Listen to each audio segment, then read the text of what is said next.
a guest of honor. Yeah, so let's let him come through. I love that. We're not gonna do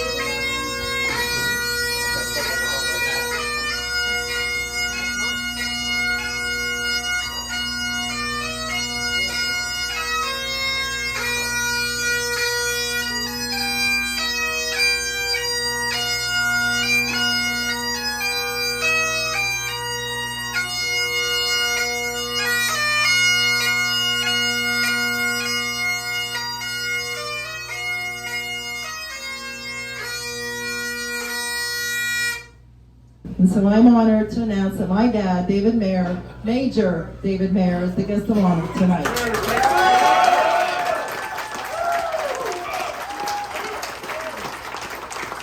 Our oldest Marine at 82 is Gary Bacon.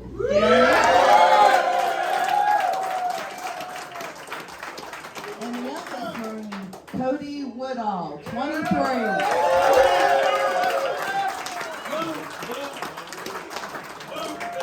So to begin the celebration, General Lejeune, he started the Marine Corps birthday, and I'm going to have my dad read the General's message. And what's the microphone? Or you may be loud enough. Attention to orders. Marine Corps Order number 47, Headquarters, United States Marine Corps. On November 10th, 1775, a Corps of Marines was created by a resolution of the Continental Congress. Since that date, many thousand men have borne the name Marine. In memory of them, it is fitting that we who are Marines should commemorate the birthday of our Corps by calling to mind the glories of its long and illustrious history. The record of our Corps is one which will bear comparison with that of the most famous military organizations in the world's history. During 90 of the 146 years of its existence, the Marine Corps has been in action against the nation's foes.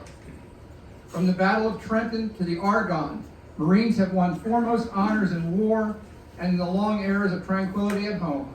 Generation after generation of Marines have grown gray in war in both hemispheres and in every corner of the seven seas, that our country and its citizens might enjoy peace and security. In every battle and skirmish since the birth of our Corps, Marines have acquitted themselves with great distinction, winning new honors on each occasion until the term Marine has come to signify all that is the highest in military efficiency and soldierly virtue. The high name of distinction and soldierly repute we who are Marines today have received from those who have preceded us in the Corps. With it, we have also received from them the eternal spirit which has animated our Corps from generation to generation and has been the distinguishing mark of the Marines in every age. So long as that spirit continues to flourish, Marines will be found equal in every emergency in the future as they have been in the past. The men of our nation will regard us as worthy successors to the long line of illustrious men who have served as soldiers of the sea since the founding of the Corps. John A. Lejeune, Major General, Commandant.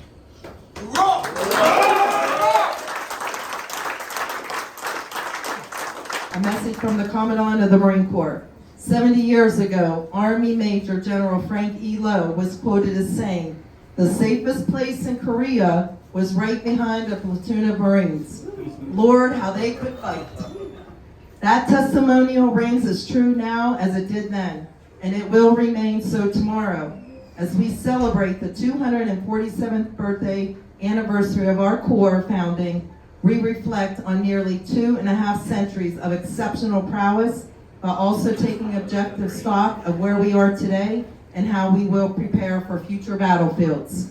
Our birthday provides a chance to focus on the one thing common to our success in the past, present, and future, the individual Marine. Victories are not won because of technology or equipment, but because of our Marines.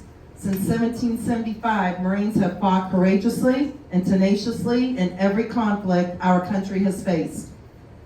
Through the Revolution, the Spanish-American War, world wars in Europe and the Pacific, conflicts in Korea and Vietnam, and operations in the Middle East. Marines consistently earned a reputation as the world's elite fighting force. We inherit and take pride in this reputation, evolved over time by Marines, acquitting themselves with honor and distinction on every battlefield in every climate and place. Battlefields change, and Marines have always adapted to the environment and the changing character of war. But the reason we fight and win is immutable. It's the individual warfighters and their love for each other that makes our Corps as formidable a force today as it has been for the past 247 years. It's our ethos and our unapologetic resolve to be the most capable and lethal fighting force that sets us apart from the rest. Current events around the world remind us that peace is not guaranteed. While we are justifiably proud of our past and pay tribute to the remarkable warfighters who came before us, we understand that the stories of yesterday cannot secure our freedom tomorrow. We must be ready to respond when our nation calls. It falls on Marines who are in uniform today to write the next chapter of our Corps. The solemn responsibility of maintaining our illustrious warfighting legacy rests upon your shoulders. I know that you are up to that task. The battlefields of tomorrow are uncertain. The future characteristics of warfare are uncertain. But one thing is certain. Wherever Marines are called, they will fight and win today, tomorrow, and into the future. Happy 247th birthday, Marines.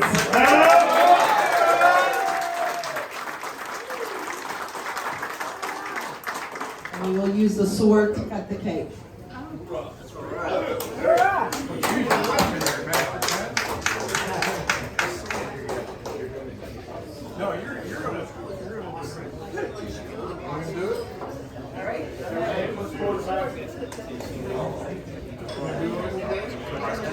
We will have Jay Ellis, who's Marine. He will cut the cake.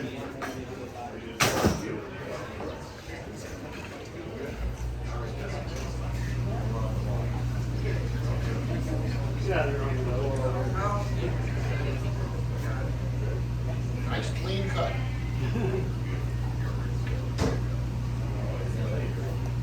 Yeah, you don't want to. Yeah, you got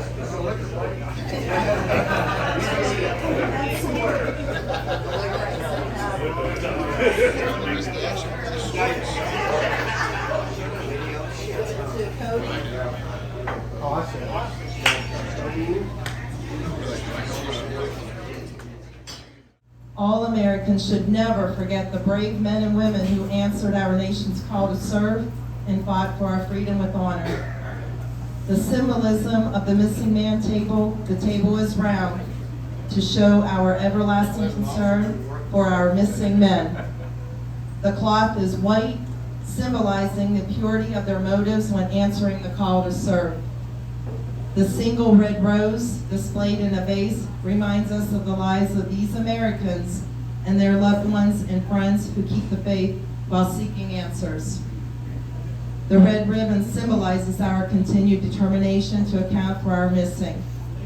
A slice of lemon reminds us of their bitter fate, captured and missing in a foreign land.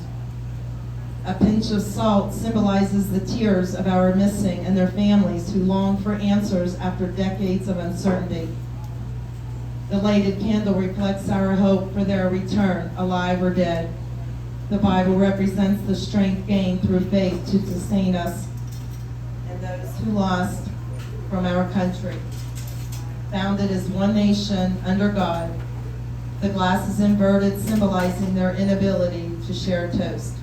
The chair is empty, the seat that remains unclaimed at the table.